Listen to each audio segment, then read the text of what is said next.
Hello everyone. आज की इस वीडियो में बात करने वाले हैं बीएमएस सेकंड प्रॉफ का फर्स्ट चैप्टर यानी कि आपके चरक का 13th चैप्टर स्नेह अध्याय। तो देखिए, सबसे पहले आपको मैं थोड़ा सा एक इंट्रोडक्शन दे दूं। जैसे हमने फर्स्ट प्रॉफ में पढ़ा था कि जो हमारा शोधन कर्म होता है, मतलब जो हमारे प्रकोपित दोष हैं वात पित्त कफ, उनको शरीर से बाहर निकालने के लिए क्या करते हैं, हम शोधन कर्म कराते हैं, जिसमें आता है हमारा पंचकर्म। पंचकर्म में क्या क्या आता था हमारा, वमन, विरेचन, शिरोविरेचन या नस्य, अनुवासन बस्ती और आस्थापन बस्ती। तो ये 5 कर्म होते थे। लेकिन इन 5 कर्म से पहले, पंचकर्म से पहले हमें 2 कर्म और करने होते हैं जिनको हम पूर्व कर्म कहते हैं। ठीक है, जब हम किसी को पंचकर्म के लिए तैयार कर रहे होते हैं, उससे पहले हमें 2 कर्म करने होते हैं। एक तो करना होता है स्नेहन और दूसरा होता है स्वेदन। तो इस चैप्टर में हम पढ़ने वाले हैं स्नेहन के बारे में। तो इस चैप्टर का नाम है स्नेह अध्याय। ठीक है, तो सबसे पहले हम बात करते हैं स्नेह होते क्या हैं। स्नेह हमारे 4 होते हैं, घृत, तेल, वसा और मज्जा। इन चारों को क्या कहा जाता है, हमारा स्नेह कहा जाता है। अब ये 4, इनकी 2 योनियाँ होती हैं, मतलब इनके 2 कहाँ पाए जाते हैं। ठीक है, अब इनकी 2 योनियाँ होती हैं। सबसे पहली होती है स्थावर योनियाँ और जांगम योनि। ठीक है, स्थावर मतलब वेजिटेटिव प्लांट वगैरह में पाए जाने वाले। ठीक है, तो स्थावर योनि हो जाएगी। जांगल मतलब किसी एनिमल्स में या किसी, हम कह सकते हैं बर्ड्स वगैरह में अगर पाए जा रहे हैं तो वहाँ पे क्या आएगी, उनको कहा जाएगा जांगम योनि। ठीक है, तो स्थावर योनि में कौन आ जाएगा, तिल, चिरौंजी, पिस्ता, बहेड़ा, लाल, एरंड, हरे, बेल, आड़ू, आरुक, मूली, ये सब क्या है, स्थावर स्नेह के आश्रय हैं। ठीक है, अब अगर हम बात करते हैं जांगम, तो जांगम स्नेह के आश्रय कौन है, मछली, मृग, पक्षी, ये सब जांगन योनियाँ होती हैं। ठीक है, तो 2 योनि होती हैं, एक होती है स्थावर योनि और दूसरी होती है जांगन योनि। और हमारे कितने होते हैं, स्नेह 4 होते हैं, घृत, तेल, वसा और मज्जा। तो सबसे पहले हम इनके एक एक के गुण पढ़ लेते हैं कि घृत का गुण क्या है। तो घृत का गुण क्या होता है, पित्त तथा वातजन्य विकारों को शांत करता है। तो अगर पित्त की वजह से कोई विकार उत्पन्न हुआ है या वात की वजह से कोई विकार उत्पन्न हुआ है तो उनको क्या करता है, शांत करता है। रस शुक्र और ओज के लिए हितकर होता है ना। अगर आप देखो समान होता है, ठीक है, रस शुक्र और ओज के लिए क्या होता है, ये हितकर होता है। समान वृद्धि कारणम। ठीक है, समान होने की वजह से क्या करता है, रस शुक्र और ओज की वृद्धि करता है। दाह को शांत करता है, मतलब अगर किसी को बर्निंग सेंसेशन है, जलन हो रही है तो उसको शांत करता है। और शरीर को क्या करता है, कोमल बनाता है। दूसरा है हमारा तेल। तो देखिए, जितने भी नोट्स हैं ना, ये एनसीएसएम के अकॉर्डिंग ही है। अब मैं पीडीएफ आपको डिस्क्रिप्शन बॉक्स में दे दूंगा, आप वहाँ से डाउनलोड कर सकते हो। तेल के गुण, तेल क्या होता है, वात विकार नाशक होता है। ठीक है, कफ को बढ़ने नहीं देता। तो तेल के बारे में आपको इंपॉर्टेंट याद रखना है कि वात को तो शमन करता है लेकिन साथ साथ कफ को भी नहीं बढ़ने देता। ठीक है, बल को बढ़ाता है और शरीर की त्वचा के लिए क्या होता है, हितकर होता है। अब हम बात करते हैं वसा के बारे में। वसा मतलब क्या होता है, चर्बी, या हम कह सकते हैं फैट। ठीक है, तो वसा में चर्बी, शरीर में कटे, कुचले या संधि भ्रम होने पर, मतलब कहीं पे चोट वगैरह लग गई है तो उस पर क्या करते हो आप, वसा को अप्लाई अगर करोगे तो वो वहाँ पे आराम देगा। ठीक है, और तथा कर्ण एवं शिरशूल में लाभप्रद होता है। मतलब अगर किसी के कान में दर्द है या सिर में दर्द है या शिरशूल है तो उसमें क्या होगा, ये लाभप्रद होता है, मतलब लाभ देता है।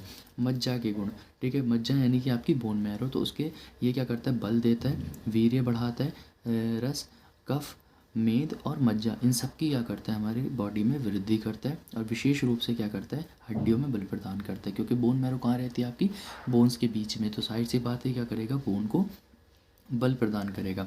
ठीक है, अब हम बात करते हैं कि स्नेह काल, स्नेह पान काल, मतलब कौन सी ऋतु में किसका पान करना चाहिए। तो घृत का, अगर आपको घृत का स्नेह लेना है तो आपको क्या करना चाहिए, शरद ऋतु में स्नेह लेना चाहिए। ठीक है, अगर आपको तेल का स्नेह करना है तो आपको वैशाख ऋतु में। इसी तरह अगर आपको वसा का पान लेना है तो वो भी आपको वैशाख ऋतु बताई गई है।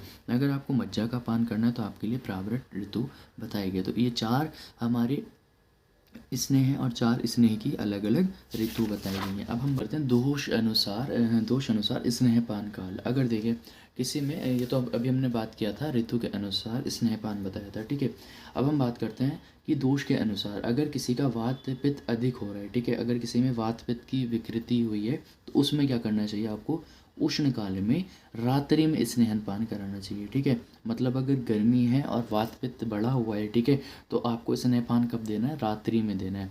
अगर इसी तरह किसी में कफ बढ़ा है, कफ की अधिकता है और आपको मतलब उसको स्नेहपान कराना है तो आपको क्या कराना है, दिन में कराना है, जब क्या हो, सूर्य का प्रकाश स्वच्छ हो। ठीक है, तब मतलब ब्रह्म मुहूर्त एक वही टाइम है जब सूर्य का प्रकाश आपका स्वच्छ होता है। ठीक है, अब स्नेह की 24 परविचारणाएँ, ठीक है। तो स्नेह की कितनी परविचारणाएँ होती हैं? 24 होती हैं, ठीक है। आपको नाम याद नहीं रखना है, कुछ याद नहीं रखना है, बस आपको याद रखना है कि स्नेह की 24 परविचारणाएँ होती हैं। ओदन, विलेपी, रस, मांस, दुग्ध, यवागु, सूप, यूष, शाक, कामलिक, खंड, सत्तू, मध, लेह, अभ्यंजन, बस्सी, उत्तर बस्सी, गंडूश, कर्ण तेल, नस्य, अक्षितेप, ये 24 प्रकार की स्नेह की परिविचारणाएँ। मतलब अब हम बात करते हैं स्नेह की मात्रा तथा मान, ठीक है, कि कितनी मात्रा देनी है, ठीक है। प्रधान मात्रा, अब 3 मात्राएं होती हैं, एक होती है प्रधान मात्रा, एक होती है मध्य मात्रा और एक होती है ह्रस्व मात्रा,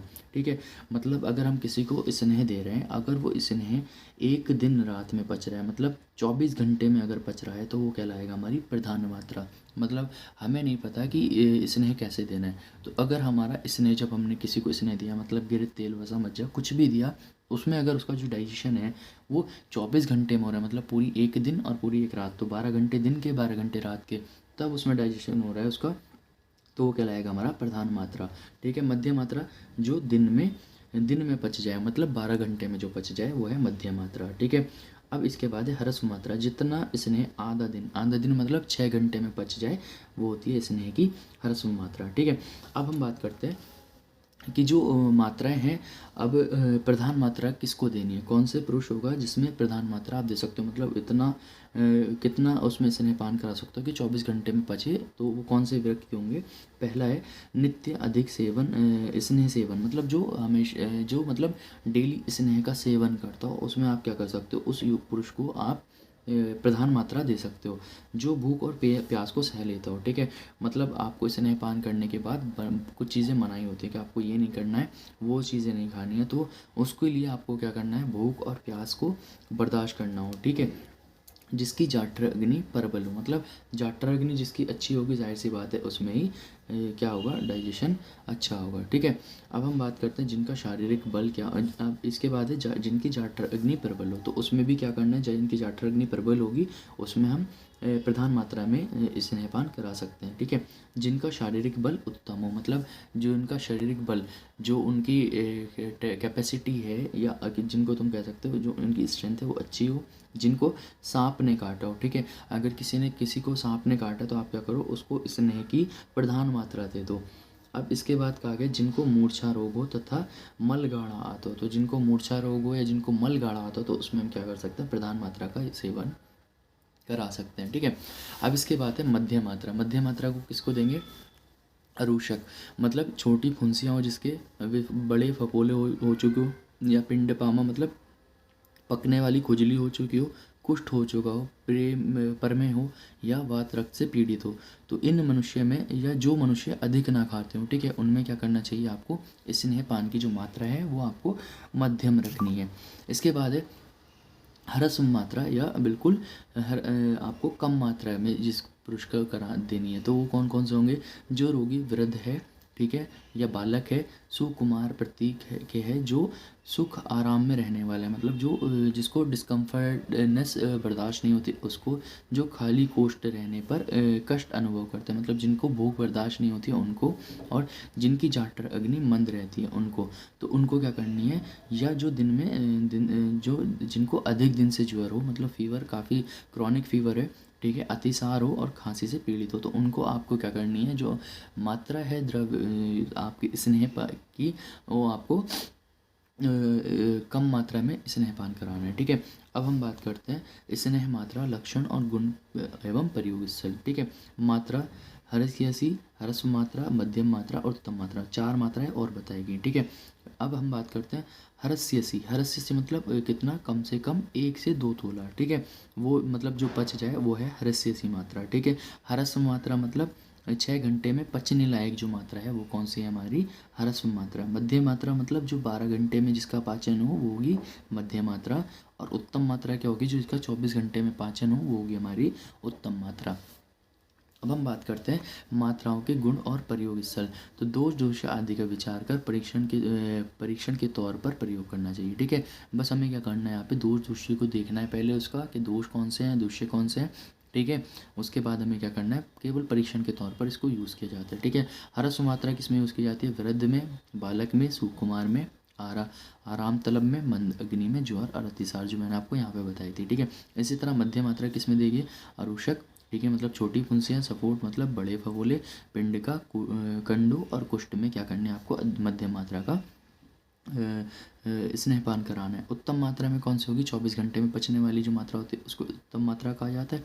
इसमें क्या करना है, किसको देनी है, जो नित्य स्नेहन का सेवन करता हो, गुल्म से पीड़ित हो, सर्प ने काटा हो, उन्माद, मूर्छा, विसर्प, तीक्ष्ण अग्नि हो और बलवान हो। ठीक है, उनमें क्या कर सकते हो आप, उत्तम मात्रा दे सकते हो।